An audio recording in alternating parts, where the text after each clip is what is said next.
Hello friends, મારું નામ doctor Riya Shah છે, કન્સલ્ટન્ટ ગાયનેકોલોજિસ્ટ એટ જીગીશા સ્પેશિયાલિટી હોસ્પિટલ. આજે આપણે વાત કરીશું સોનોગ્રાફી ઇન પ્રેગ્નન્સી વિશે. હવે સોનોગ્રાફી વિશે બહુ જ બધી મિસકન્સેપ્શન્સ હોય છે. બધા આવીને પૂછતા હોય છે અમને કે આ 2D સોનોગ્રાફી એટલે શું, કલરવાળી સોનોગ્રાફી એટલે શું, 3D 4D એટલે શું. તો આજે હું તમારા માટે એક સિમ્પ્લિફાઈડ વર્ઝન આપીશ કે કઈ કઈ સોનોગ્રાફી અગત્યની છે પ્રેગ્નન્સીમાં. ટોટલ 4 ઇમ્પોર્ટન્ટ સોનોગ્રાફી આવે છે આપણે. ફર્સ્ટ હોય છે જેને ડેટિંગ સ્કેન કહેવાય, જે જનરલી 1.5 થી 2 મહિનાની વચ્ચે કરવામાં આવે છે. એનું પર્પઝ છે બાળકના ધબકારા આવ્યા છે કે નહીં એ જોવા માટે.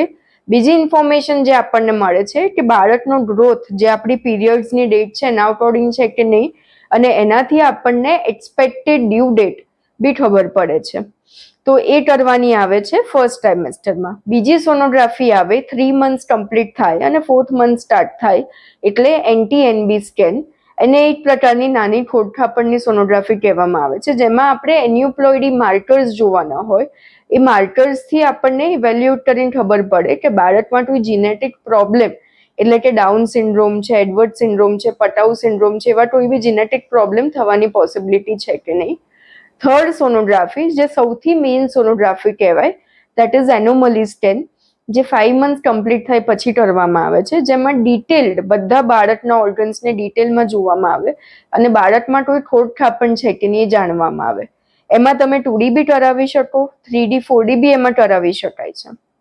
ફોર્થ સોનોગ્રાફી આવે growth scan with colour Doppler, જે બાળકની પોઝિશન, એનું વજન, એની આજુબાજુ પાણી અને મેઇન ડોપલર ફ્લો, એટલે કે એને બ્લડ ફ્લો કેવું પહોંચે છે, એને બ્રેઇનમાં બ્લડ ફ્લો કેવું પહોંચે છે અને એને અમ્બિલિકલ કોર્ડ થ્રુ કેવું બ્લડ ફ્લો જાય છે, એ ઇવેલ્યુએટ કરવા માટે હોય છે, જે જનરલી 32-34 વીક્સ અરાઉન્ડ, એટલે તમારા 8 મહિના પૂરા થાય અને 9th મંથ સ્ટાર્ટ થાય ત્યારે કરવાની આવે છે. પણ ડોપલર સોનોગ્રાફી કદાચ વધારે કે એના કરતાં ઓછી જરૂરિયાત છે કે નહીં તમારા ગાયનેકોલોજિસ્ટ ડિસાઇડ કરે. તો આ 4 મુખ્ય સોનોગ્રાફી આપણે 9 મહિનામાં કરવાની આવે.